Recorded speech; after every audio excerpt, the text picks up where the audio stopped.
Hey loves, welcome to Tuesday Talks with Tiff. Today I have a very important question for you to ponder as we dive into this talk. As an empath, are you taking enough alone time for yourself? I can tell you just from personal experience and working with my clients that 90% of us are not taking an adequate amount of alone time that we need, because we actually need that alone time daily. And those of us who have to be super intentional about it, because our schedules are busy and life can be overwhelming with the hustle and bustle activities, especially for those of you like myself who are parents at different seasons of that parental journey. A lot of our time is obviously focused on making sure the kids' needs are met, driving them activities and things of that nature. So I resonate very strongly with the fact that most people would tell me, oh, what is alone time? I don't have time for that, right? I got you, I understand. And it is a challenge. However, I can tell you this as well, as an empath, as a wildly sensitive soul, we need to carve out that alone time. Without it, it's actually key to our happiness, to be honest. Without it, we are just feeling like we abandoned ourselves. And that, is exactly what we're doing, because this isn't the story of the empath. We are giving so much of ourselves outward that we forget to come back in and nourish ourselves. There's the difference. When we aren't doing that, we are going to be resentful to any people, activities, maybe our job, anything that's taking away the time and not allowing us to have that time alone to ourselves. I actually want to share with you something really amazing.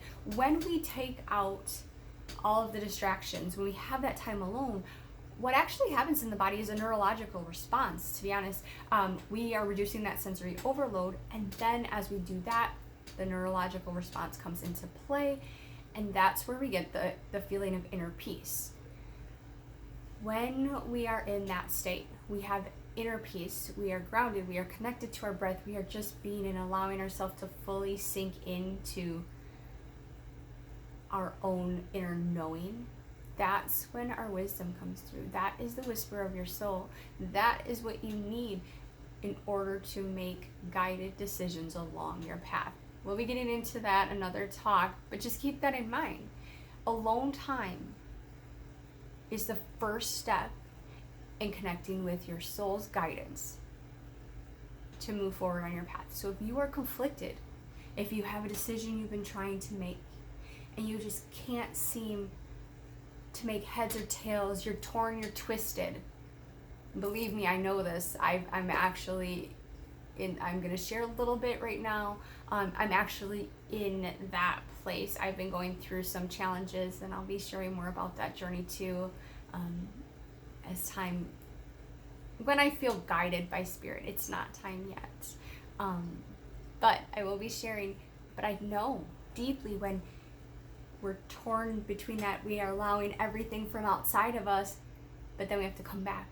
And the minute I take that, have that alone time, breathe, listen to my wisdom, I know there's not question. I don't doubt it, because I know where that guidance comes from.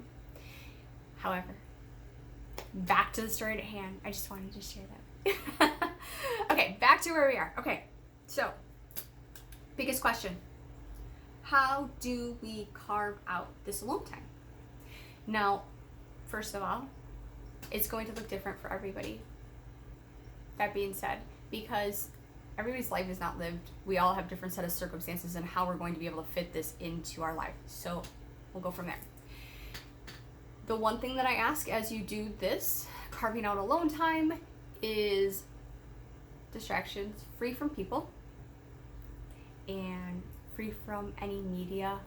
The one thing that I will say is okay, if you're, and not like it's a rule thing, but I like just to prevent the minimal amount, here's my face guys, of distractions, is to have music that you find enjoyable, but something more instrumental, binaural beats, something of that nature, so that you're not having any words involved. You don't want any outside influences. You just want to be able to relax and be in your body. So I'm going to give you an assignment. This is fun. If you need to, pause the video. I will be here waiting when you get back. But grab a piece of paper, maybe two, depending on if you think you are a long writer when I give you some instructions. Go for it.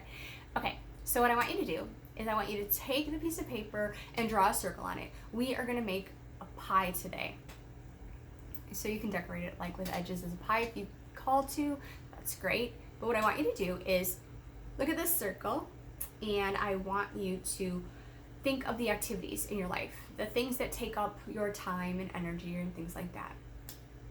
I want you to put appropriate size slices for each thing and activity and let it fill your circle. So also be cognizant of the fact that, that most of us scroll on social media for some amount of time, and I'm pretty sure there's somewhere like in Facebook or on your phone or something that can tell you that. I don't remember where that is, but I would honestly say, just for a majority of people, you're probably spending, and this is probably minimal, I mean, because we get caught scrolling and you don't even realize it, you're probably on Facebook a minimum of an hour a day. So just keep that in mind, or any social media. I mean, I just say Facebook because that's what I use mainly for my business. So anyways, so think about that. It's important when you're making this puzzle, your pie puzzle. I think of a pie as a puzzle too, because you're putting in all the pieces. But this is very key for you. So once you have that completed, we're gonna flip the paper over, or if you want to use a whole separate sheet, go right ahead. On the back, we are going to write our recipe for our perfect alone time, or how your alone time is going to look for you. Like I said, this can be very different for everybody. You may enjoy just taking a deep breath and meditating, sitting in a comfortable position, lying down, and doing like a meditation of sorts. That's fine. You can also walk in nature. You can sit in a comfortable position and put on that soothing music and journal. I find the journaling activity to be quite effective when there is something that I'm struggling with also, because I'm able to write that down and just get all my feelings out.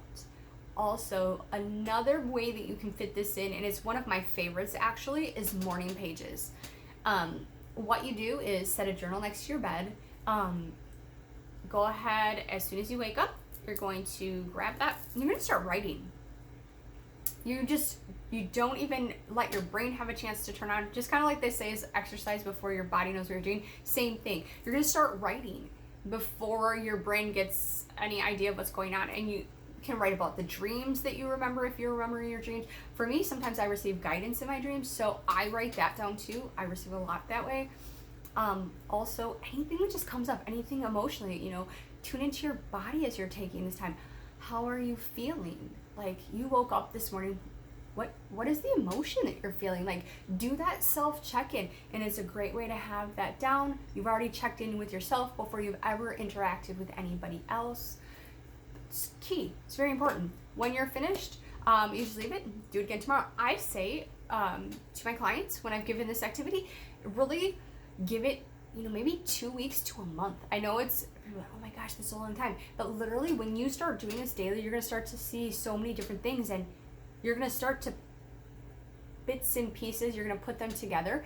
And honestly, you can come up with a whole plan of action of different things in a matter of days, just because you're slowly using the guidance that you've been given and tuning into your inner knowing and letting the things that want to come out, and you have the answers to pertinent questions or things that have been on your heart or your mind.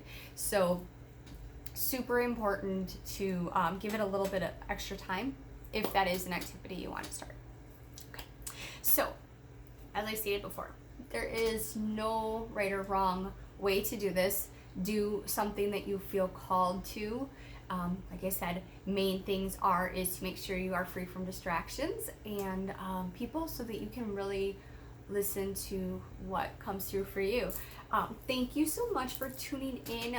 If you haven't watched this before, feel free to check out my YouTube, because I added these videos that I started last week to YouTube. So please feel free to check out the last Tuesday Talks with Tiff, where I dived in a little bit deeper to the reference I just gave you to tuning in your emotions when you are first checking in with people. So that dives in a much deeper in the video previous. So take a look and tune back in next Tuesday. Be on the lookout. Thanks so much, guys. Sending you lots of love and light.